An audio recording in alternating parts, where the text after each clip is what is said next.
What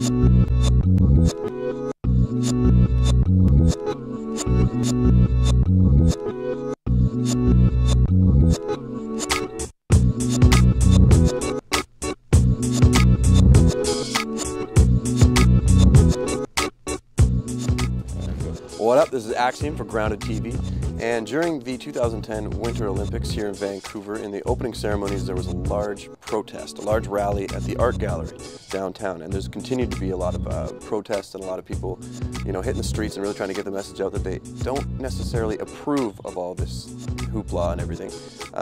The sides are being chosen, a lot of people have a lot of opinions, things are being said. Grounded TV was actually lucky enough to meet up with a major player in this whole heated debate, David Eby.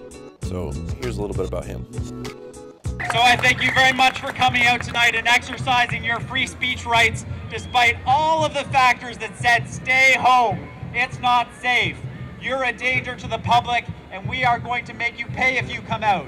You're very brave to be here, and I congratulate you. My name is David Eby, and I'm the Executive Director of the BC Civil Liberties Association. I got into activism as an animal rights activist. I was interested in vegetarianism and industrialization of food and food animals, and then I got into human rights from that, environmentalism, and decided to go to law school, became a lawyer, and really wanted to focus on human rights issues and environmental rights issues, and ended up at Pivot Legal Society and then at the BC Civil Liberties Association.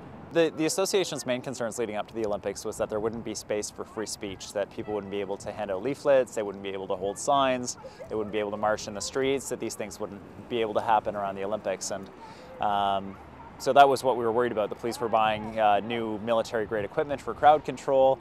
City of Vancouver is passing draconian bylaws around signage. Anti-Olympic murals were being taken down. It was a very concerning lead up to the Games. The worst of what we were concerned about has not come to pass. So people have been able to march in the streets, they've been able to hold signs, they've been able to hand out leaflets. Our legal observers have by and large reported that police have mostly been restrained. There have been issues that we've been concerned about. They brought some very big guns to the demonstration on Saturday the 13th. RCMP officers were not identifying themselves, and we've had issues with plainclothes police officers trying to get into the tent city, that kind of thing. But by and large, the major concerns we were worried about have not materialized. We saw the footage like everyone did from Montebello, from the Sûreté de Quebec, dressed as Black Bloc, wearing balaclavas, carrying rocks. And they were outed because their boots matched the boots of the riot police that were working the line, and eventually the Sûreté admitted that those were their officers. So looking at that, we were concerned that the same or similar tactics would be used here in Vancouver. So we wrote a letter to the Integrated Security Unit and we said, will you guarantee us that you won't take over the leadership of activist groups, that you won't commit crimes while dressed as activists or encourage other people to commit crimes? And they'd only give us one of the three. They only guaranteed that they wouldn't urge other people to commit crimes or encourage them to commit crimes, but they wouldn't guarantee that they wouldn't take over the leadership of groups, and they wouldn't guarantee that they wouldn't commit crimes themselves while dressed as activists. The association is not the legal arm of the movement or defense counsel for activists. We were providing a legal referral line for activists to refer them to defense counsel if they were arrested, which we did. And unfortunately, that combined with our legal observer program tied us in a little too closely to some of the groups. And so, when our understanding was that things like civil disobedience would be engaged in, that was very different from what actually happened on Saturday. And so we had to make public comment to distance ourselves from that. But more than that, we needed to recognize that people who are in favor of the Olympics, who are on the sidewalks, who were involved, whether or not they liked it in the demonstration, also have the right to be on the sidewalks and to be in favor of the Olympic Games. And so we protect everybody's civil rights, not just the civil rights of protesters.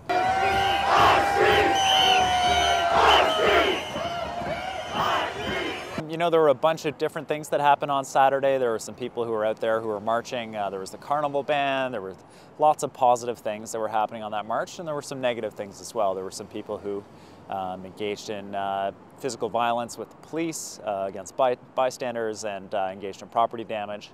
And those were the things that we were concerned about when we spoke publicly and said that what happened on Saturday was problematic, not the vast majority of people who had been out in the streets protesting and expressing themselves peacefully. Well, I think that ultimately the movement for a more fair and more just society is going to be strengthened by the discussions that come out of this. I think that it's a difficult time, and it's a time for growth within many of the organizations that are involved. And I think that ultimately it will be helpful for us to have these discussions. It's also important for people to understand what the role of the Civil Liberties Association is and how we're distinct and how we may have many sympathies, but we're different from an activist organization in that everybody gets their fair say. I've had a lot of people tell me that the critique that the BC Civil Liberties Association did of Saturday it's not solidarity, that's not solidarity with the cause. And I think it's important to recognize that the movement for accountability in government, the movement for a fair and equal society needs to be one that can withstand criticism, needs to be one where we need to be able to stand up and say, you know what, that's not right, and that does not help us achieve our goals. And if we don't stand for certain basic standards, which are, you know, we're not going to have people attack the police, we're not going to have people attack bystanders on our demonstrations, that's not acceptable, then no one will participate, and it will be very difficult to win over the community and bring the community with us in terms of the issues we're concerned about. So when I think of solidarity, I think of having enough solidarity to be able to go forward and say, we need to work on these things. But for other people, solidarity means more like the Bush administration. You're either with us or you're against us.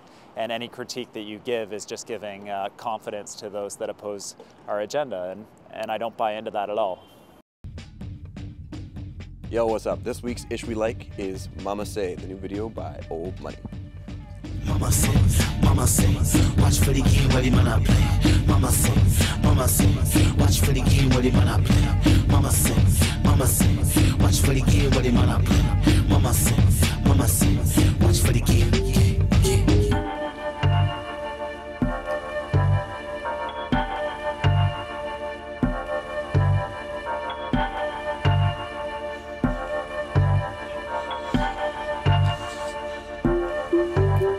Mama said that the man a gun play that. Mama said that the man a gun play that. Mama said that the man a gun play that. Mama said that the man a gun play that. Mama said that the man a gun play that. You've been wild, you've been astounded, but guess what, kids? Now you've been grounded. Mama said that the man a gun play that.